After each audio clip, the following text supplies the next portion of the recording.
Hello, welcome to Prejim Technologies. I am Venkat. This is part 30 of ASP.NET video series. In this session, we'll learn about uploading files to the server using the ASP.NET File Upload control.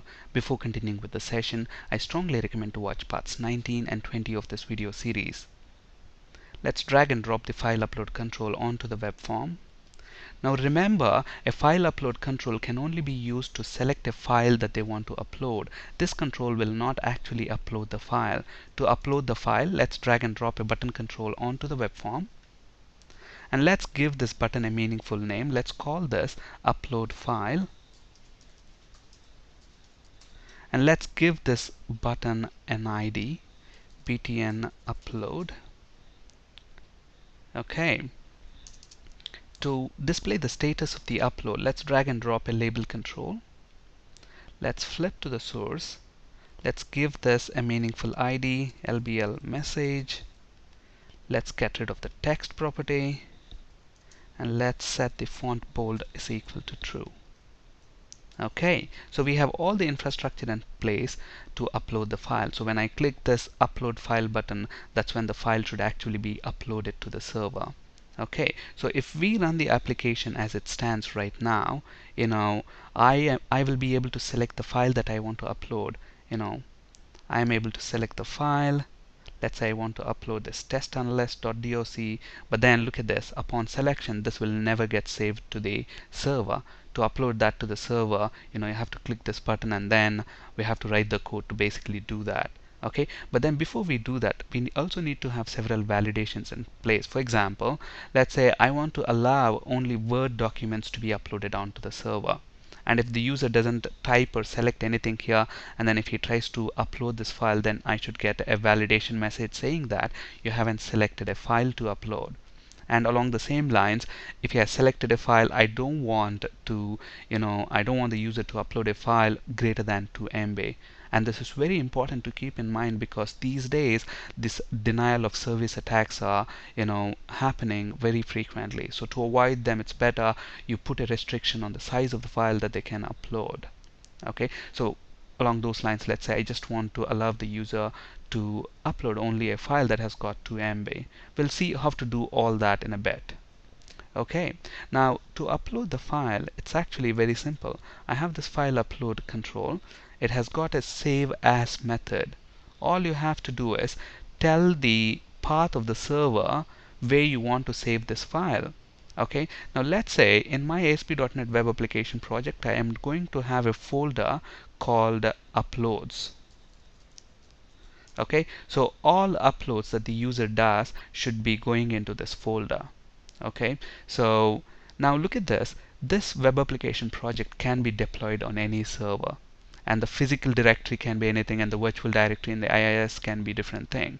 Now, irrespective of whatever is the physical directory where this project is present, I want all the uploads to be going into this folder. So for that reason, it's not a good practice to actually hard code the path here like C:\\/ whatever. It's never a good practice. That's why in parts 19 and 20 of this video series, we have actually discussed about what's a virtual path and what's a physical path is, and how to map between virtual path and physical path using the server.mapPath method.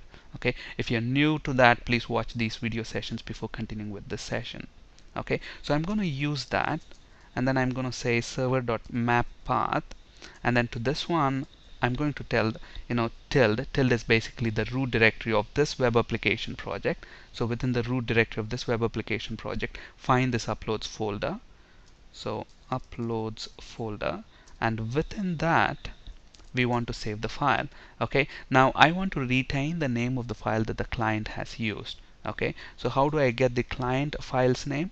Using the file upload controls, there is a property called file name, which gives you that. That's all, we are done. Okay, and then probably in the label control, I want to display the message that the file is uploaded. So lbl.message.text is equal to file uploaded,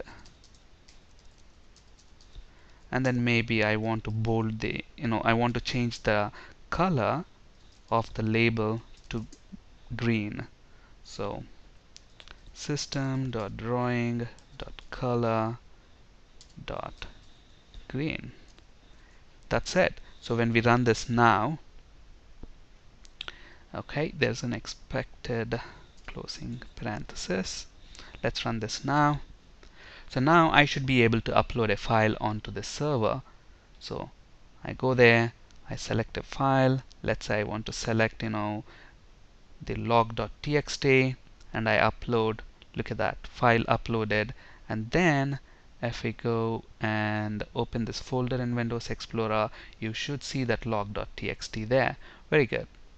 Okay, so the file got uploaded. Now, the first restriction, if the user doesn't select, look at that. If I don't select a file, and then if I click on upload file, look at that, could not find part of path. I am basically getting an exception there. Okay, so we need to have validation in place. We need to make sure that the user has a file selector before he tries to upload that. How do we do that? It's very simple. If file upload one dot, there is a boolean property called has file, and if you look at that, it's going to return a true or false.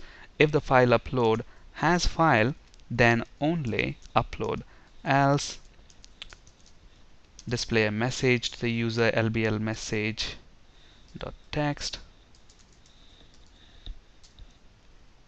please select a file to upload.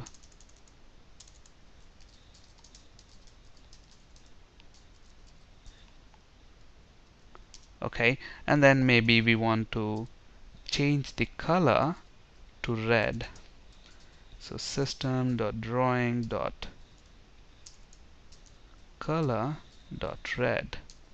So now if we run this and try to upload a file without selecting a file, then we get a message because this property returns false. So please select a file to upload. And if I select a file and then try to upload, that gets uploaded fine.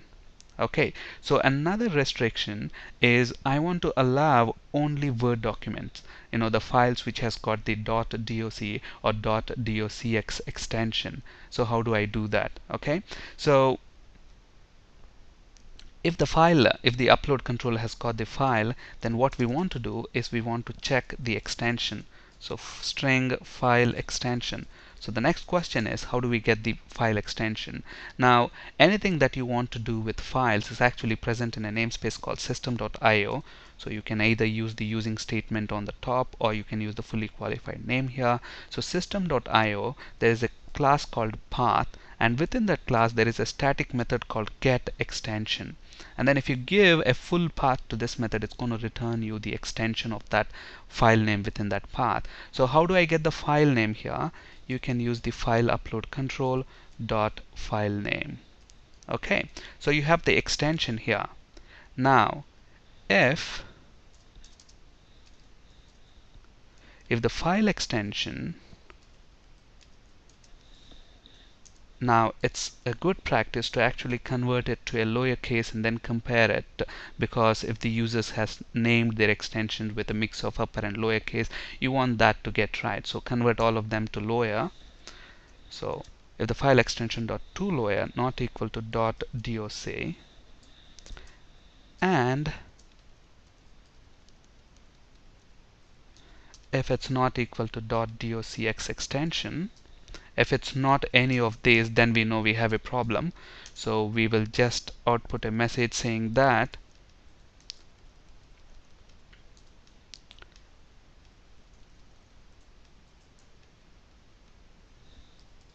only files with .doc or .docx extension are allowed. Okay, else upload the file. So if it's one of those, only then perform this upload. Okay, but then another restriction that we want, okay, so I'm okay if it's Word document, but again, Word document need to have a limitation. I only want to allow the files which are less than 2 MB. So the maximum size they can upload is 2 MB. Okay, so how do I check the size? Okay, so we know that the user has got the file and the extension is Word document. Okay, but then before they upload again, I want to check the size. So how do I get the size? Let's say int file size is equal to. So now we need to get the file size. Now to get the file size, actually we have, the file upload control dot uploaded file. Within the uploaded,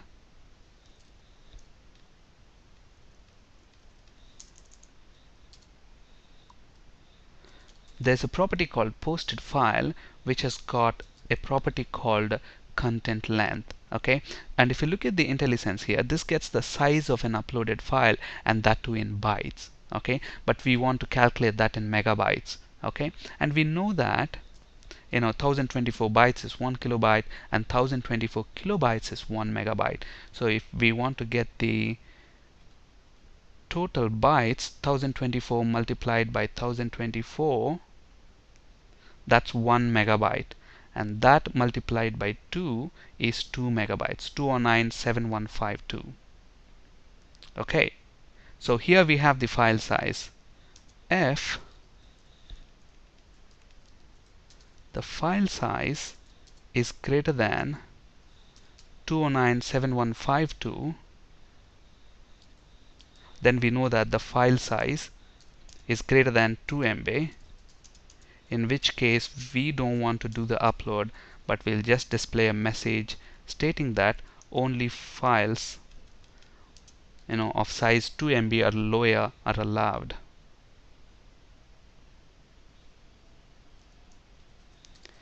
Maximum file size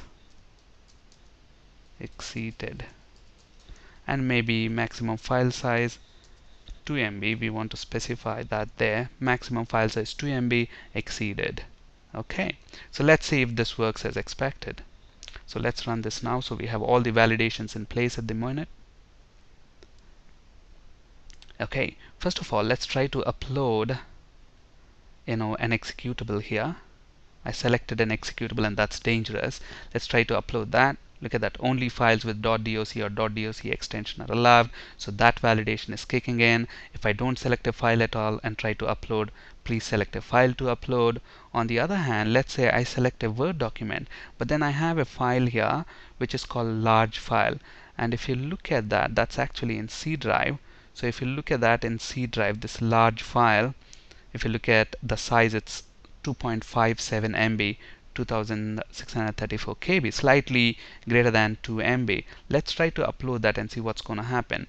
So I select that, upload file. Look at that, maximum file size 2 MB exceeded. If you want, you can also compute, you can output that message saying that your file size is whatever, because we are able to calculate their file size there. You can print that to the user as well if you want to. But on the other hand, if I select a Word document which is less than 2 MB, here I have this test analyst, and if you look at that one, before we upload that, test analyst is only 105 KB, well below 2 MB, so I should be able to upload that without any problem. So upload, so file uploaded successfully. Now let's go to the web application project, open this folder in Windows Explorer. We should see the test analyst there. Okay, so it's very simple to actually upload files using this file upload control within ASP.NET. And the important properties here are a has file property, which returns a true or false, indicating that whether if this file upload control has a file to upload or not. And to get the file extension, use the get extension method of system.io.path. And then the other important property is the posted file, and then the content length, which gives you the total length of the uploaded file. On this slide, you can find resources for ASP.NET C# and SQL Server interview questions. That's it for today. Thank you for listening. Have a great day.